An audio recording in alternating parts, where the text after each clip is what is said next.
गणेश जी को दूर्वा चढ़ाने का सही तरीका और उसका महत्व। हिंदू धर्म में भगवान गणेश को प्रथम पूजनीय देवता माना जाता है।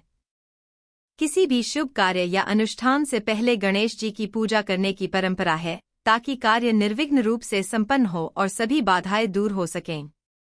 गणेश जी की पूजा में अनेक सामग्रियों का विशेष महत्व होता है, जिनमें दूर्वा, एक प्रकार की पवित्र घास, सबसे महत्वपूर्ण मानी जाती है।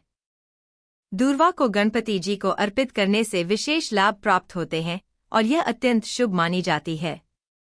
इस लेख में हम विस्तार से समझेंगे कि गणेश जी को दूर्वा चढ़ाने का सही तरीका क्या है, इसका धार्मिक महत्व क्या है और इससे क्या लाभ होते हैं। दूर्वा का धार्मिक और आध्यात्मिक महत्व। दूर्वा घास हिंदू धर्म में अत्यंत पवित्र मानी जाती है। इसे विशेष रूप से भगवान गणेश को अर्पित करने की परंपरा है। दूर्वा की 3 पत्तियां त्रिदेव, ब्रह्मा, विष्णु और महेश का प्रतीक मानी जाती हैं। शास्त्रों में बताया गया है कि भगवान गणेश दूर्वा को अत्यंत प्रिय मानते हैं और इसे चढ़ाने से वे शीघ्र प्रसन्न होते हैं। पौराणिक कथा। पुराणों में एक कथा प्रचलित है कि अनलासुर नामक एक भयंकर राक्षस ने देवताओं और ऋषियों को अत्यधिक परेशान कर दिया था।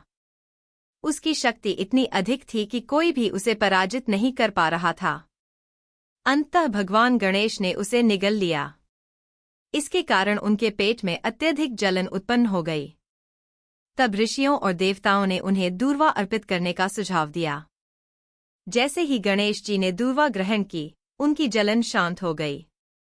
इसीलिए दूर्वा को गणेश जी की पूजा में अत्यंत आवश्यक माना जाता है। गणेश जी को दूर्वा चढ़ाने के नियम और सही तरीका। 1. दूर्वा चुनने के नियम। दूर्वा को शुभ मुहूर्त में तोड़ना चाहिए, विशेषकर प्रातःकाल में। दूर्वा को कभी भी जड़ से नहीं उखाड़ना चाहिए।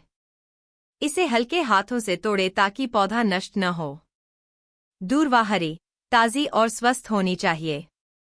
सूखी या मुरझाई हुई दूर्वा चढ़ाना अशुभ माना जाता है। दूर्वा में 3 या 5 पत्तियां होनी चाहिए। इसे त्रिदल या पंचदली दूर्वा कहा जाता है, जो सबसे शुभ मानी जाती है।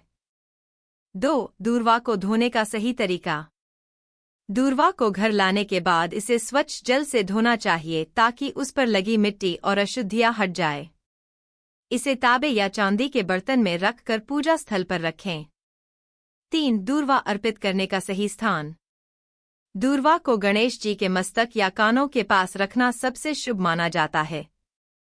इसे गणेश प्रतिमा के चरणों में भी रखा जा सकता है, लेकिन सर्वोत्तम स्थान मस्तक और कान है।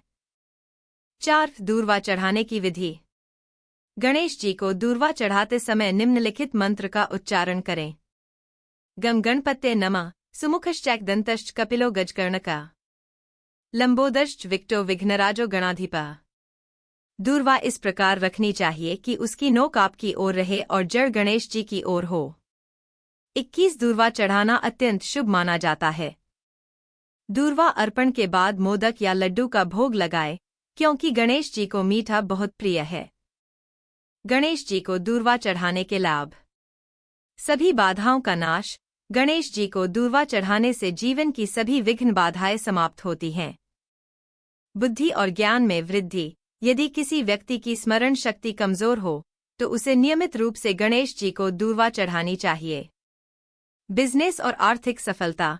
यदि व्यापार में कोई समस्या आ रही हो, तो बुधवार के दिन 21 दूर्वा चढ़ाने से व्यापार में वृद्धि होती है।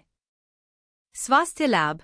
आयुर्वेद के अनुसार दूर्वा का सेवन करने से शरीर की जलन, बुखार और पेट से संबंधित समस्याएं दूर होती हैं। शत्रु बाधा से मुक्ति। यदि कोई व्यक्ति शत्रु बाधा या नकारात्मक ऊर्जा से परेशान हो, तो उसे 11 बुधवार तक गणेश जी को दूर्वा चढ़ानी चाहिए। विशेष उपाय। यदि विशेष लाभ प्राप्त करना हो। 1. परीक्षा में सफलता के लिए विद्यार्थी को बुधवार को गणेश जी को दूर्वा चढ़ाकर गम गणपत्ये नमः मंत्र का 108 बार जाप करना चाहिए। 2. धन वृद्धि के लिए। आर्थिक लाभ के लिए प्रत्येक बुधवार को गणेश जी को दूर्वा और मोदक अर्पित करें और गणपति अथर्वशीर्ष का पाठ करें। 3. नौकरी और प्रमोशन के लिए।